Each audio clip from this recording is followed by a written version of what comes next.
Et à la une, comment passer à côté de l'actualité politique et le premier tour des cantonales. Le premier parti du Nord, c'est l'abstention. En effet, le premier tour de ce scrutin n'a pas déplacé les foules dans le département. Le taux d'abstention atteint près de 60%. C'est un record et c'est plus que la moyenne nationale. La plus mauvaise élève, c'est Roubaix, où on a comptabilisé plus de 71% de non-votants. Côté résultat, la gauche arrive en tête de ces élections et rassemble près de 30% des voix dans le département du Nord. La vague rose doit faire face à une vague bleu marine. En effet, derrière, on retrouve le Front National qui réalise sur nos terres son meilleur score. Et l'UMP au coude à coude, plus de 23% pour le parti de Marine Le Pen, juste devant les 22,89% du parti de la majorité présidentielle. Le Front de gauche arrive en quatrième position avec plus de 14% devant Europe Écologie Les Verts à 8,4%. Alors, on l'a dit, à Roubaix, c'est la plus mauvaise élève où on a un taux d'abstention record. Pourquoi les Roubaisiens ne se sont-ils pas déplacés dans les bureaux de vote et que vont-ils faire pour le second tour?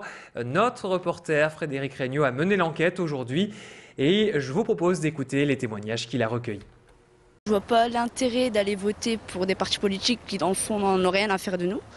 Que ce soit le Parti Socialiste ou l'UMP, ça revient du pareil au même. Le Front National, c'est de l'extrême. Personnellement, c'est pas mon choix. Le Front National peut malheureusement passer un petit peu partout en France, ce qui est bien dommage. Maintenant, tout est à revoir au niveau politique, selon moi, en France. Même si elle passe au deuxième tour, c'est tout, je laisse faire les choses. Je me sens pas représentée. Moi, je suis fille d'immigrés. Et que ce soit par la droite ou par la gauche, voilà. Je me sens pas concernée par le sujet. On a un droit, c'est une arme le vote. Donc moi, j'inciterai tout le monde à voter. Bon, après, chacun fait ce qu'il veut, mais moi, personnellement, j'irai voter la semaine prochaine.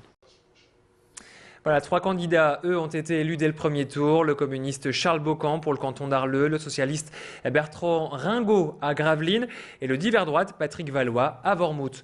Dans les autres cantons de la métropole, il y aura un second tour. Donc, on va voir la moitié de ces cantons, notamment donc à Pont-à-Marc. Il y aura un duel PS-UMP au coude à coude entre Luc Foutry et Jean-Marie Ruan.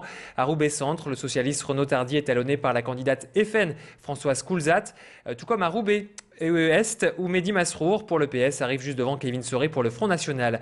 À Seclin-Nord, le second tour aura lieu entre Dany Wattebled sans étiquette et Frédéric Bayot, PS.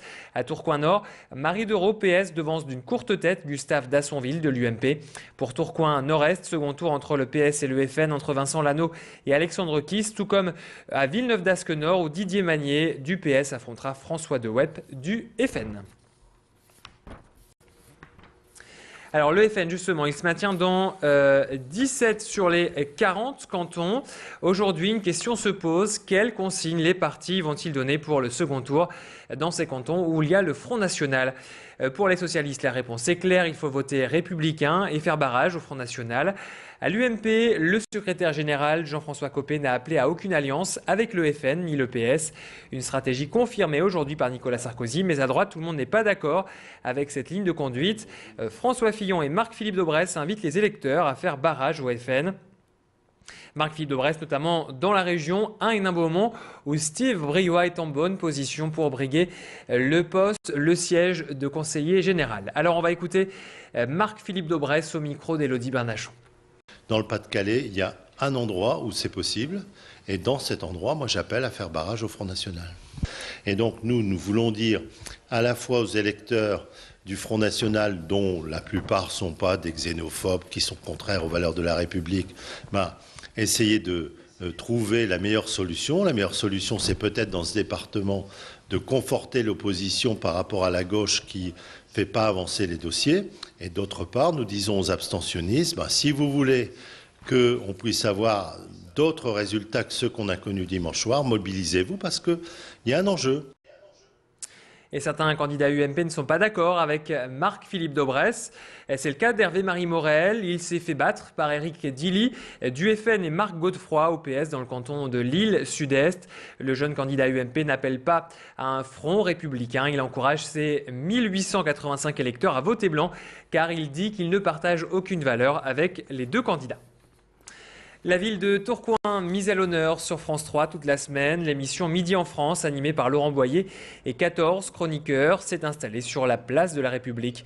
Toute l'équipe invite donc les habitants de la commune à assister aux enregistrements du magazine. Une soixantaine de personnes étaient présentes ce matin. Au programme, découverte de la culture de la métropole, de son patrimoine, de sa gastronomie, mais aussi portrait de certaines personnalités atypiques. Aujourd'hui, Benoît Bernard, chef étoilé de la laiterie à Lambersart, et Jean-Claude Casatsu, chef de l'Orchestre national de Lille, étaient mis à l'honneur. Et Laurent Boyer, visiblement, a eu un gros coup de cœur pour la métropole. On l'écoute au micro de Frédéric Regnault. C'est toujours étonnant parce que quand on fait 7 heures de programme sur une ville, on se rend compte qu'il y a énormément de matériel à aller chercher tous azimuts, notamment sur l'élevage, la culture, les traditions culinaires, l'histoire. Moi, je ne savais pas que le carambar, ça venait de Marc-en-Barreuil. Enfin bon, tu apprends en permanence, quoi. On va partir sur le carillon demain, tu vas apprendre plein de choses. On a parlé de la betterave tout à l'heure. On a parlé de ce marailleur qui vient tous les jours de Dunkerque, qui vient fournir Tourcoing, les environs et Lille, avec un poisson frais qui a été pêché la nuit même. On a des chefs qui nous font des recettes avec évidemment des produits locaux. On apprend tout le temps dans cette émission.